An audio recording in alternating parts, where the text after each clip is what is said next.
Originally, when I taught proportion, similarity, and congruence 3, lesson 1, we always read through the textbook before we even started the lesson. And when we read this lesson, you could always tell the original figure in the problem or the pre-image from the image based on the color. And I've not taught out of the textbook for so long, I don't remember, but I think that the pre-image or the starting point was always in red. You don't really need to fill this one out. I just wanted to talk about the image before it slid is called the pre-image. And after the image is slid, it's called the image. And I think that was generally in blue. So after it was transformed, maybe it was a rotation, maybe it was a reflection, I don't know. The difference between a rigid transformation and a non-rigid. A rigid transformation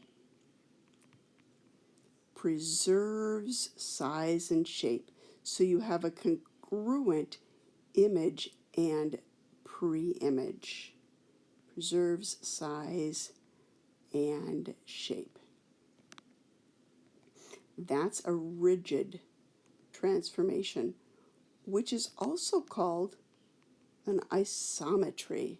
Literally means same measure. Iso is same, metry is measure. What are three kinds of rigid transformations?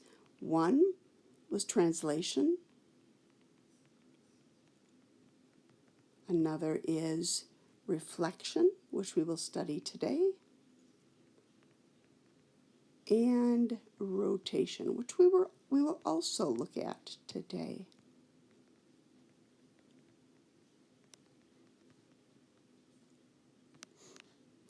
A translation vector describes the direction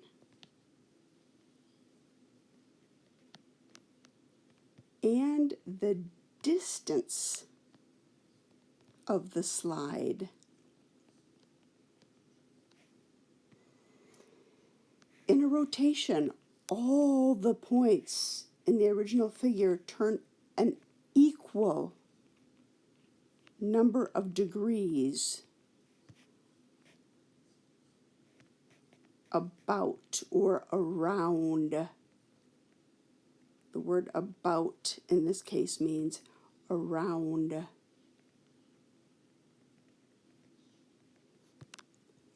A fixed point called the center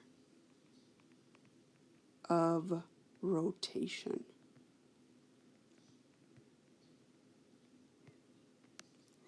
If no direction is given in a rotation, you assume that the rotation is counterclockwise. Why that is, I do not know.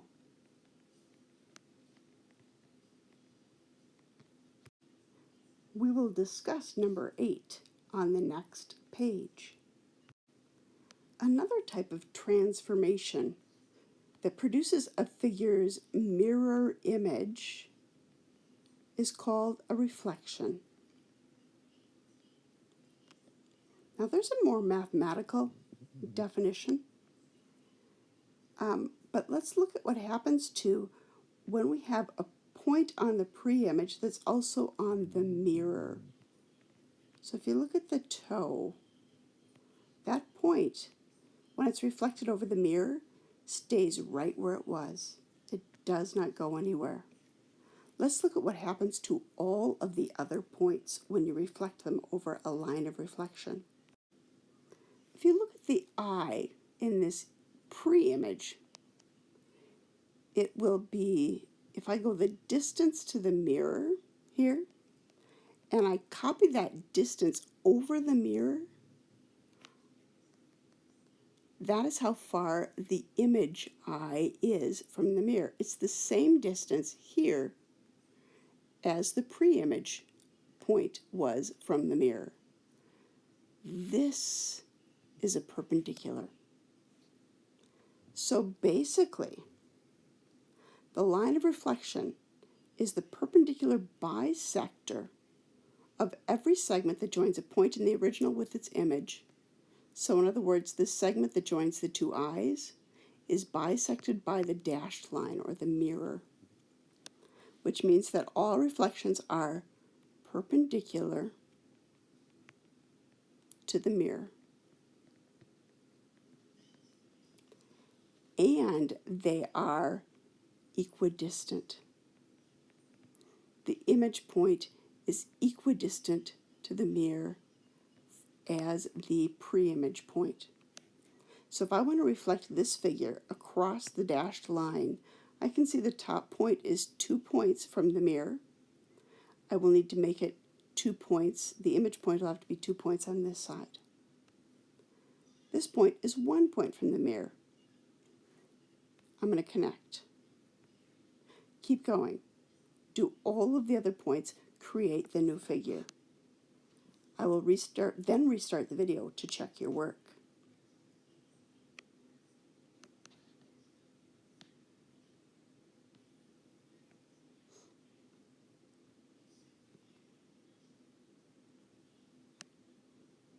And your answer should look something like that. I hope you were more careful than I was. I'd like to reflect this image over this mirror. Now, the biggest mistake people make when they try to reflect is they forget that this point is going to go perpendicularly over the mirror. So this has to be 90 degrees. Whatever this distance is has to be the same over here.